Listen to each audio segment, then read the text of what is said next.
Bueno, agora que xa conocemos o movemento rectilíneo uniforme ou uniformemente acelerado, pois vamos a ir un paso máis alá estudiando un movemento que é unha composición de ambos, vale? Que é un movemento parabólico que se denomina así porque a trayectoria resultante é unha trayectoria parabólica. Entón, en primeiro lugar, vamos a comparar un pouco para recordar as ecuacións do movemento de ambos, vale? Entón, no movemento rectilíneo uniforme, recordade que é uniforme porque non hai aceleración e entón a velocidade constante, vale? E o cambio de posición, pois ven dado, pois, polo produto da velocidade polo tempo, tendo en conta a posición que tiñamos inicialmente, vale? Sin embargo, no rectilíneo uniformemente acelerado sí que hai aceleración. Esta aceleración é constante. Vale, no caso que imos estudar en este vídeo, esa aceleración vai a ser a aceleración da gravidade, sempre. Xa o veremos máis adiante. Entón, como a aceleración é constante, a velocidade varía constantemente co tempo, varía linealmente, vale? Según esta expresión. E a posición obtíñase segundo esta expresión tamén, vale? Aquí vos la deixo.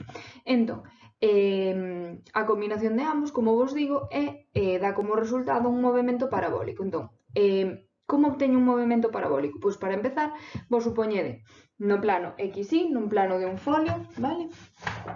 Un folio vertical, tal como teño aquí, este sería o eixo X e isto o eixo Y, vale? Entón, na vertical é onde teño a aceleración da gravidade, vale? Entón, no eixo Y é onde vou a ter G, aceleración. Bueno, pois dáse un movimento parabólico cando eu fago un lanzamento coa velocidade oblicua, vale? Unha componente da velocidade podo descompoñela no eixo X e unha componente da velocidade podo descompoñela no eixo Y. Que vai a pasar? Que no eixo X non hai ninguna clase de aceleración. Sin embargo, no eixo Y, no vertical, vou a ter a aceleración da gravidade, vale? É dicir, vos se deixades caer un boli ou calquera cousa, pois é un movimento acelerado porque existe gravedade e móvese verticalmente, vale? Horizontalmente non lle pasa nada, non hai ningún desplazamento horizontal porque non hai ningunha forza, consecuentemente ningunha aceleración que inflúa nun movimento horizontal, vale? Entón, os movementos parabólicos son movementos que están completamente presentes na nosa vida, vale? Calquer lanzamento que eu faga así, pois eso vai a facer unha trayectoria parabólica, como imos a estudiar. Entón, para analizalos, cando teña un lanzamento con unha velocidade oblicua, pois vamos a descompoñer a velocidade nas dúas componentes, vale? A componente X e a componente Y. Entón, tal e como vos indico, é dicir, as proxeccións, a proxección da velocidade sobre o eixo X, é dicir, a sombra dese vector sobre o X e a sombra do vector sobre o Y. Isto é trigonometría, que penso que en mates o traballáchedes, vou a facer eu o recordo. Fixadevos que aquí teño un ángulo recto e esta sería a hipotenusa, vale? Teño aquí un triángulo rectángulo.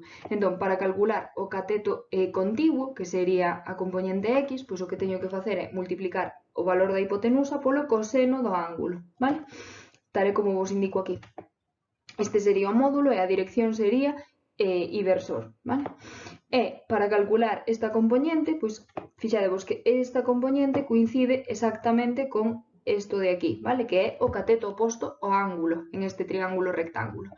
Entón, a componente Y calcularía coa hipotenusa multiplicando polo seno do ángulo, vale?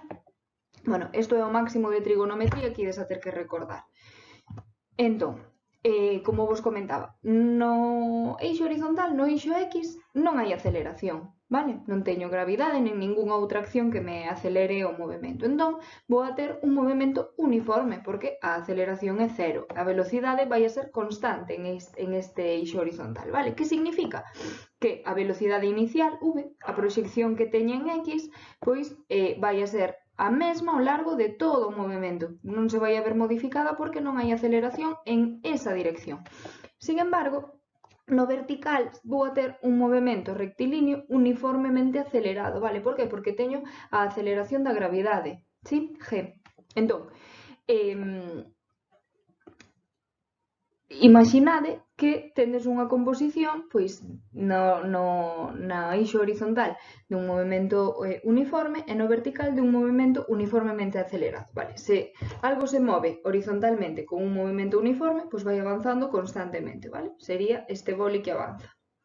E se teño, ora imaginando un movimento vertical, polo movimento vertical lanzo cunha velocidade inicial, pola aceleración no sentido contrario esa velocidade vaise vendo reducida hasta que a velocidade é cero. Nese instante empeza a caer e a velocidade vai aumentando porque a aceleración vai no mesmo sentido que o movimento, non? Bueno, pois agora vamos a combinar este movimento con este movimento nun mismo corpo, vale? Entón, o resultado vai a ser un ascenso, porque ten unha componente da velocidade vertical, esa velocidade ascendente vai a ir reducindo hasta que valga cero e vai a empezar a descender, vale? Con a componente vertical da velocidade aumentando porque xa a aceleración vai a favor do movimento. E simultaneamente prodúcese un avance lateral debido ao movimento rectilíneo uniforme, vale? Entón, a trayectoria resultante é unha parábola. Entón, cando lanzo unha pelota de fútbol, unha pelota de baloncesto, calquer tipo de lanzamento, en presencia da gravidade, pois vai a dar lugar a un movimento parabólico, vale? Sempre que non exista solo velocidade vertical, ¿sí? En canto teña componente horizontal, vou a ter ese movimento parabólico, vale? Incluso, aínda que só tuvera componente horizontal e non vertical, pasaría ese movimento parabólico, porque empezaría a avanzar e a componente da velocidade vertical iríase incrementando, vale? Iría caendo. Entón, é un movimento absolutamente cotidiano, vale? Por tanto, é importante saber analizar.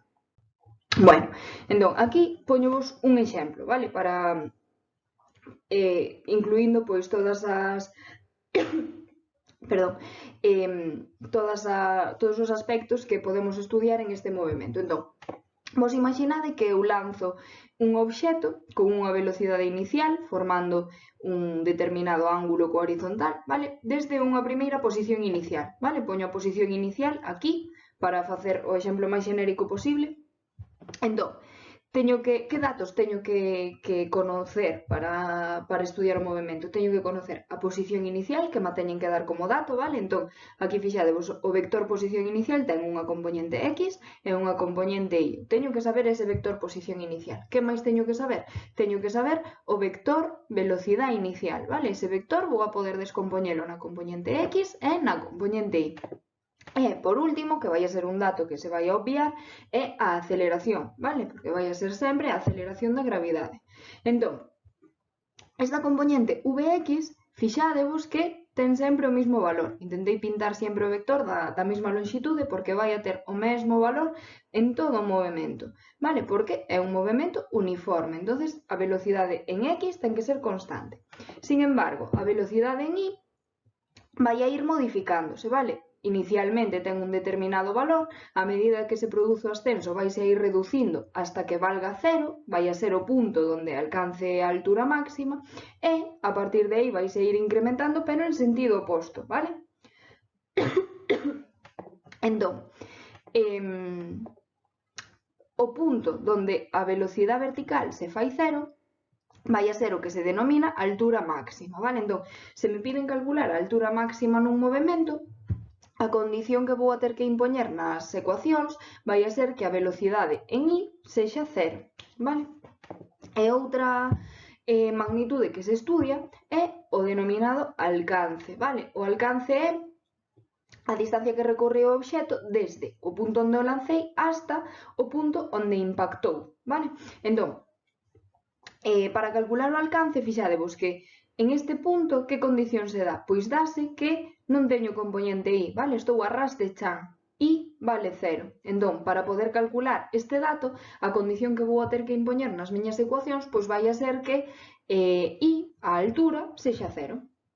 Entón, as ecuacións do movemento que vou a ter que utilizar van a ser as mesmas que as do movemento rectilíneo uniformemente acelerado, vale? Solo que agora a velocidade vai a ter dúas componentes e a posición inicial posiblemente vai a ter dúas componentes tamén, vale? Pero as ecuacións son exactamente as mesmas. Entón, vamos a facer un exemplo para que vexades como se fan os cálculos e despois, nada, deixo vos o boletín para que practiquedes vos por vos mesmos.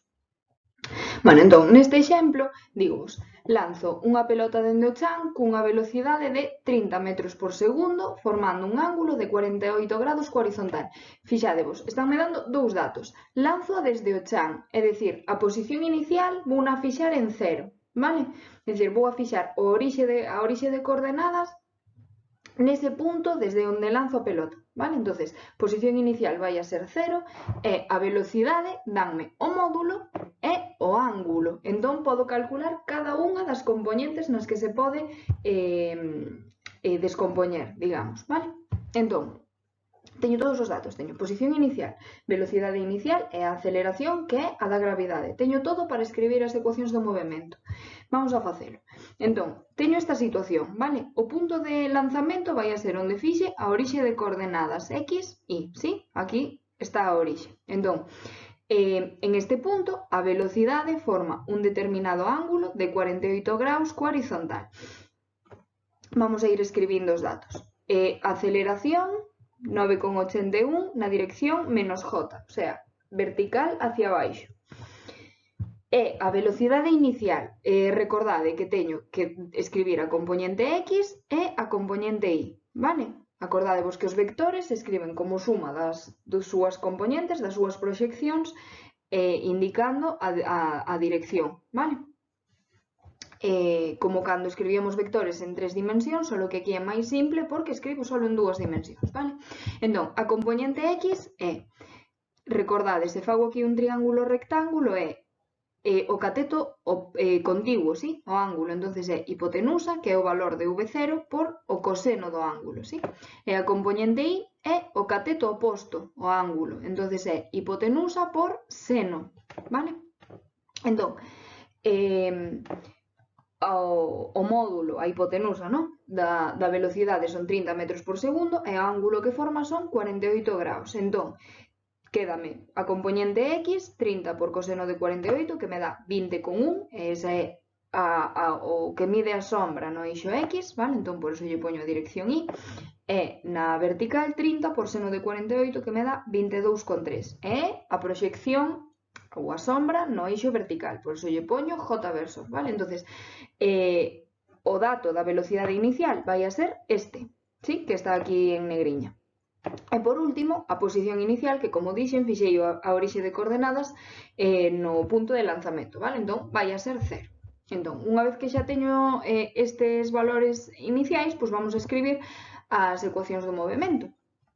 Entón, para a aceleración, teño aquí este valor, xa non o vou a repetir, e vamos a poñernos coa velocidade. Recordade que a velocidade é velocidade inicial máis aceleración por tempo. Entón, vector velocidade inicial, pois ten unha componente x e unha componente y. Aquí o deixo, vale? Velocidade inicial máis aceleración por tempo. A aceleración ten un signo menos, vale? Pois máis por menos menos sería menos 9,81 j por t. Vale? Entón, bueno, para estudiar estes movementos ou para escribir as ecuacións de forma un pouco máis simple, o que se fai é separar todo o que me vai no eixo x con todo o que me vai no eixo y. É dicir, separar as componentes que me van con y versor por un lado e as componentes que me van con j versor por un lado. Entón, fixadevos que eu, en esta ecuación, o único que me vai con y versor é este término de aquí. Sin embargo, en j versor, vale, en y, teño este máis este. Pois o que vou a facer é agrupar estes dous, vale, da seguinte maneira, é dicir, deixo 20,1 y máis, saco factor común o j versor, vale, que o teño aquí e aquí, e escribo 22,3 menos 9,81 por t, vale? Por que eu escribo así? Porque así é fácil de analizar. Eu sei que esta é a componente x da velocidade, vale? Que fixadevos que non depende do tempo, para calquera instante vai a ter sempre este valor, e esta é a componente y da velocidade, vale? Fixadevos que sí que vai a variar co tempo, como ten sentido xa que teño aceleración en ese eixo. Vale, entón, esta parte de aquí vai a ser a componente y da velocidade e esta a componente x da velocidade. Vale? Xa teño a ecuación do movimento para a velocidade. Vamos a facer a da posición. Bueno, posición inicial era 0, aquí o teño, velocidade inicial por t, o sea, este vector todo, 20,1i máis 22,3j por t, menos un medio, bueno, máis un medio da aceleración polo tempo cadrado. E teño este signo menos debido a que a aceleración ten un signo menos, vale? Entón, quedame menos un medio de 9,81j por t ao cadrado. Bueno, pois outra vez, o que vou facer é agrupar todo o que me vai en x e todo o que me vai en y, vale? Entón, en x solo teño este termo de aquí, con inversor, vale? Entón, 20,1 por t inversor, vale? Mais todo o que me vai no eixo y, vale? Con j versor, que o saquei factor común e aquí o teño. Non vos olvidedes de esos detalles, vale? De se sacades factor común, pois despois indicalo, ou se aquí tendes o tempo multiplicando, recordade que multiplica ambos factores. Bueno, entón, en j versor quedame 22,3 por t, ¿sí? Menos 4,9, que é 9,81 entre 2, vale? Por t ao cadrado. E todo isto vai en j. Que quere decir isto? Este termo de aquí dame a evolución da posición en x, vale? A evolución da posición horizontal. E este termo de aquí o que me dá é a evolución da posición y, o sea, da posición vertical, como vai variando a altura en función do tempo, vale? Entón, teño a ecuación para a aceleración, que é constante, a ecuación para a velocidade, que é esta de aquí, e a ecuación para a posición. Xa teño as ecuacións de movimento. Isto é o crucial, vale? No que vos tendes que fixar para facelo ben, que é bastante mecánico, é, sen máis, extraer correctamente os datos do enunciado e ir sustituindo nas ecuacións con calma, intentando non cometer ningún erro. Entón, unha vez que teño as ecuacións do movimento, pois vamos a resolver as preguntas que me formula o problema. Entón, a primeira, que altura máxima alcanza? Bueno, para a seguinte diapositiva anoto aquí as ecuacións, vale, que acabamos de obter para ter un pouco máis de espacio. Entonces, altura máxima que alcanza, h, vale? Pregúntanme cal é o valor de i en este punto. Recordade que en este punto a condición que tiña que impoñer era que a velocidade vertical fose 0, vale? Porque é o punto no que vai ascendendo, a velocidade faise 0, xa non pode ascender máis, por tanto, comeza a descender, vale? Entón, condición para obter a altura máxima é que a velocidade en i, o sea, a velocidade vertical, sexa 0. Entón, como impoño esta condición sobre a velocidade? Bueno, pois teñome que ir á ecuación da velocidade, esta de aquí, e concretamente teño que centrarme en estudiar a componente vertical. Cal é esa? Pois é este término de aquí, o que me vai con j, vale? Entonces, que teño que facer? Pois teño que facer que este termo sexa 0. Cando este termo se faga 0, implicará que o obxeto está no punto máximo de altura, vale? Entón, a velocidade vertical é 22,3 menos 9,81 por t, isto de aquí, ¿sí? E teño que facer que isto sexa igual a 0. Que me vai a permitir isto? Vai me a permitir obter o tempo de que tarda en chegar a esa posición, vale? Sería despexando, pois 2,3 segundos. Entón, unha vez teño tempo que tarda en alcanzar esa altura, podo saber canto vale esa altura, vale? Porque podo irme á ecuación para a posición e sustituir no valor para i, ¿sí? Sustitúo ese tempo, é dicir, canto vale i, canto vale a altura en ese tempo? Pois h vai a ser 22,3 por ese tempo menos 4,9 por ese tempo ao cadrado, vale? O tempo é 2,3, obtíveno aquí arriba, non? Entón, se sustituídes 22,3 por 2,3 menos 4,9 por 2,3 ao cadrado, davos 25,4 metros, vale? Entón, vos sabedes que a altura máxima son 25,4 metros, en este punto alcanza esa altura e tarda un tempo en chegar a este punto de 2,3 segundos, vale? Bueno, pois xa tería o primeiro apartado resolto. No segundo, dime cal é o alcance, é dicir, canto mide esta distancia, cuán lonxe na dirección horizontal chega o obxeto. Bueno, pois que condición impoño para isto? Recordade que neste punto a condición que se impoñía era que i era igual a 0, non? É dicir, non teño altura en este punto. Entón, a condición é que I, a posición vertical, sexa 0. Cal é a parte da posición que sexa vertical? Pois esta de aquí, vale? O término que me vai con J. Entón, a condición que teño que impoñer é que isto de aquí sexa 0. O sea, 22,3 por t menos 4,9 por t ao cadrado ten que ser igual a 0. De aí podo sacar o tempo que tarda en chegar a este punto e despois substituílo na posición para x, que é o que me interesa, vale? Na horizontal. Entón, vamos por partes. Primeiro, vamos a resolver esta ecuación. Fixadevos que teño t e t ao cadrado nos termos. Podo sacar t factor común, ¿sí? Entonces quédame t por 22,3 menos 4,9 por t igual a 0. Entón, para que se verifique esta ecuación, pode ser, isto por todo isto ten que ser igual a 0. Pode ser, por unha parte, que t sexa 0, ¿sí? Ou que isto todo valga 0, ¿sí? O sea, 4,6 segundos.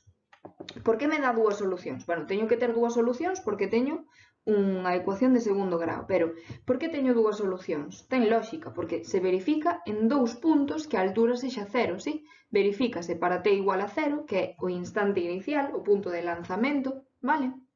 E verifícase para este último punto final. Entón, t igual a 0 correspóndese co instante inicial de lanzamento e t igual a 4,6 segundos correspóndese en este punto final.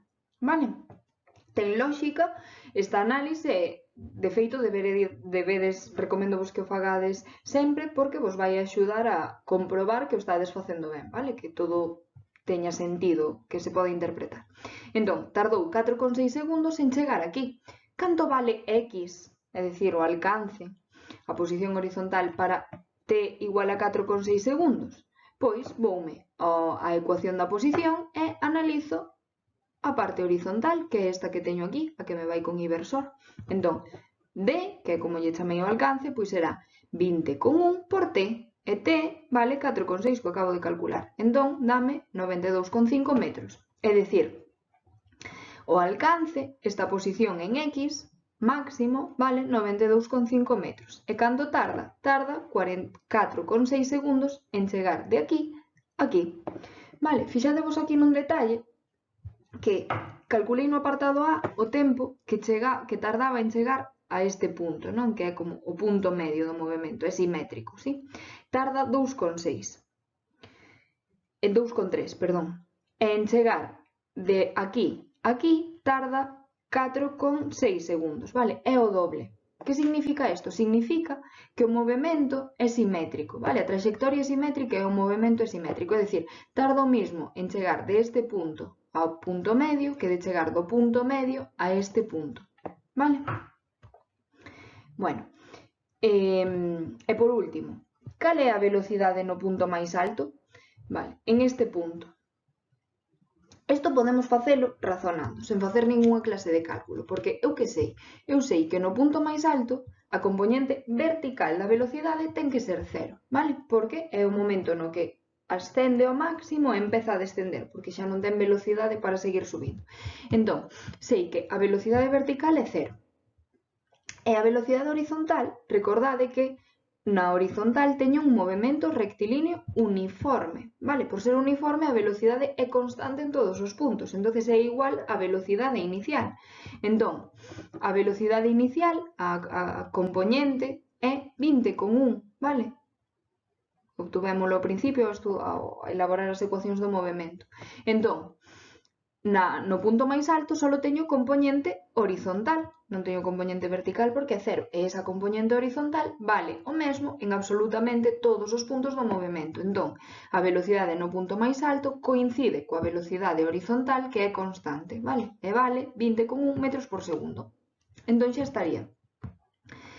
Vale, entón, este é dos problemas máis completos cos que vos podedes enfrentar, vale? A veces, en lugar de darvos todos os datos das condicións iniciais, pois danvos algún dato do alcance ou algún dato da altura máxima e vos tendes que obter o ángulo ou o valor da velocidade inicial, vale? Xa o veredes nos problemas, pero basicamente é todo igual.